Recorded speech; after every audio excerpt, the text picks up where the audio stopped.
1 2 3 4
हरे चार बिछा हो दुल्हा चार बिछा हो।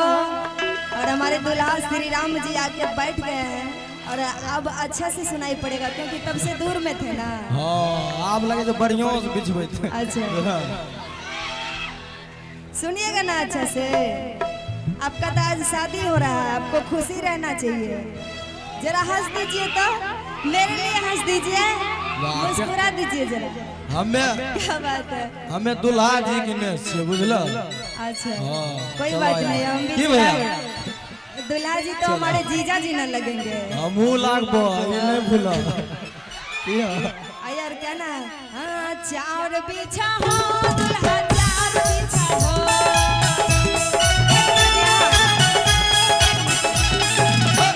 एक मिनट भैया जरा आप कैमरा में कैद हो जाइए क्योंकि सब दिन के लिए रहिएगा। देख रहे हैं ना कैमरा लगा हुआ है। जरा यहाँ आ जाइए, बस 2 मिनट खड़ा रहना फिर बैठ जाइएगा, ठीक है? नहीं रखो। बुरा भी लग रहा है, बुरा लग रहा है। नहीं भाई हमर भैया बुरा लगता है। और क्या है हां बोला तो हरे चार बिछा हो दुल्हा चार बिछा हो।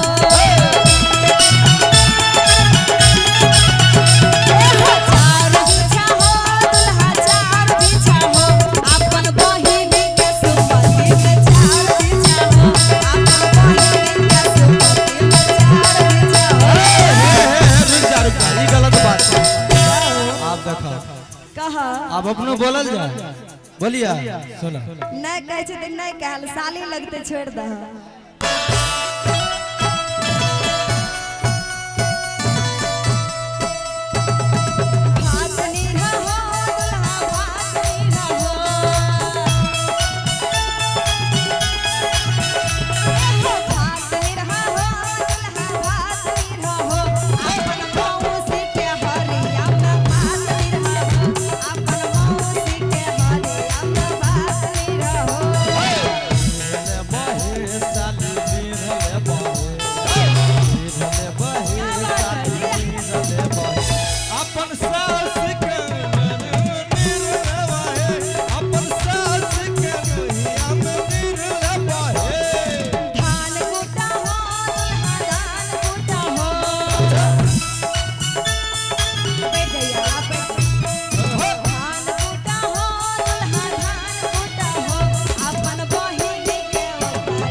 तो मजा ई बोल बोल के चुप भे जाए बताओ हैं अपना कम पड़ गेलिए बोलिए हैं की कहला रे एक बार और तनी बोलत अपन मौसी के दकची में भात निरह हो ई तो बोले दे ई तो बोल रही आरो दोसर कोन बोल रहा हैं? बीच लियो कथी बीच लियो अपन बहिनी के सुपति में 4 बिछा हो। अच्छा आप देखो आप बिछले बहे साली बिछले बहे साली बिछले बहे